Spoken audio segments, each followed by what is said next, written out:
Jamaah sekalian yang dimuliakan Allah, dalam perjalanan kita menuju Allah Subhanahu wa Ta'ala, jalannya ini tidak terang benderang.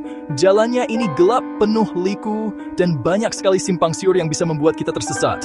Disinilah letak pentingnya seorang guru, seorang mursyid, seorang pembimbing. Dia bukan sekadar pengajar yang memberikan teori dari kitab ke kitab. Tidak. Dia adalah pelita. Dia adalah lampu suluh yang menerangi jalan kita. Tanpa cahaya darinya, kita bisa jatuh ke dalam lubang kesombongan, terperosok dalam jurang ria, atau bahkan tersesat dalam bisikan-bisikan syaitan yang menyamar sebagai kebenaran. Jangan pernah merasa bisa berjalan sendiri. Nabi Musa saja, seorang nabi dan rasul, masih butuh bimbingan Nabi Khidir untuk memahami ilmu hakikat. Apalagi kita ini, manusia biasa yang penuh dengan dosa dan kelalaian. Peran seorang mursyid itu laksana seorang dokter spesialis penyakit hati yang dapat mengobati penyakit hati atau penyakit batinia. Setelah kita menemukan guru yang benar, tugas kita selanjutnya adalah menjaga adab. Ilmu itu cahaya, dan cahaya Allah tidak akan masuk ke dalam wadah yang kotor dan tidak beradab. Imam Al-Ghazali dalam kitabnya Bidayatul Hidayah menjelaskan dengan sangat rinci bagaimana seharusnya adab seorang murid kepada gurunya. Kata beliau, seorang murid di hadapan gurunya itu harus seperti mayat di hadapan orang yang memandikannya. Pasrah total, tidak banyak bertanya, tidak membantah, dan tidak mendebat dengan ilmunya sendiri yang masih dangkal. Ia harus meyakini sepenuhnya bahwa gurunya lebih tahu apa yang terbaik untuk perkembangan spiritualnya. Kerendahan hati adalah kunci utama untuk membuka pintu ilmu dan berkah dari seorang guru. Adab ini bukan hanya soal sikap lahiriah, seperti menundukkan kepala atau mencium tangan. Itu penting, tapi yang lebih penting adalah adab diniyah. Hati kita harus senantiasa bersyukur dan berterima kasih atas setiap petunjuk yang diberikan. Jamaah yang dirahmati Allah, apa yang terjadi jika seorang murid, setelah merasa cukup pintar dan bisa berjalan sendiri, lalu melupakan gurunya? Ini adalah sebuah musibah besar. Ibaratnya seperti sebuah pohon yang besar dan rindang, tapi ia dengan sengaja memotong akarnya sendiri. Apa yang akan terjadi? Mungkin untuk beberapa saat, pohon itu masih terlihat hijau dan segar, daunnya masih lebat. Tapi tunggulah sebentar lagi, pelan-pelan daunnya akan menguning, rantingnya akan mengering, dan akhirnya pohon itu akan mati.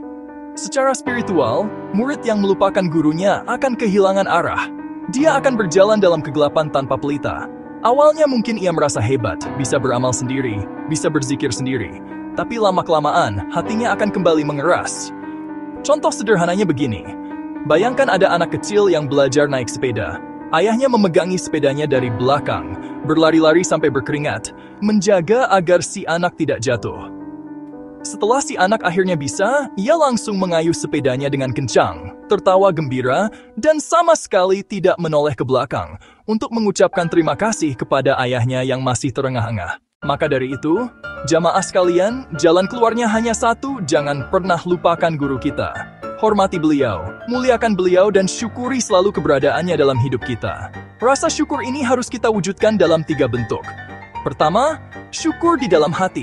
Selalu akui dalam hati bahwa semua ilmu dan pemahaman spiritual yang kita miliki adalah berkat bimbingan dan jasa beliau, yang semua itu bersumber dari Allah SWT. Kedua, wujudkan syukur itu dengan lisan. Ucapkan terima kasih secara langsung jika memungkinkan. Sebut namanya dalam setiap doa-doa kita.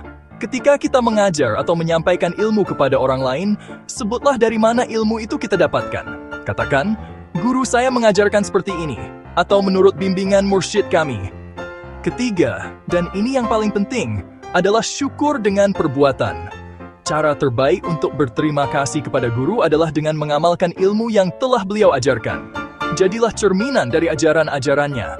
Tunjukkan akhlak yang mulia, ibadah yang istiqamah, dan hati yang bersih. Ketika orang lain melihat kita dan berkata, sungguh mulia akhlaknya, siapa gerangan gurunya? Saat itulah kita telah memberikan hadiah terindah kepada guru kita. Perbuatan kita yang baik akan menjadi amal jariyah yang pahalanya terus mengalir, bukan hanya untuk kita, tetapi juga untuk guru yang telah menunjukkan jalannya. Maka, marilah kita semua merenung sejenak. Ingat kembali, siapa guru-guru yang telah berjasa dalam hidup kita, terutama mursyid yang membimbing ruhani kita. Karena membimbing ruhani tidaklah mudah, jangan pernah lupakan mereka.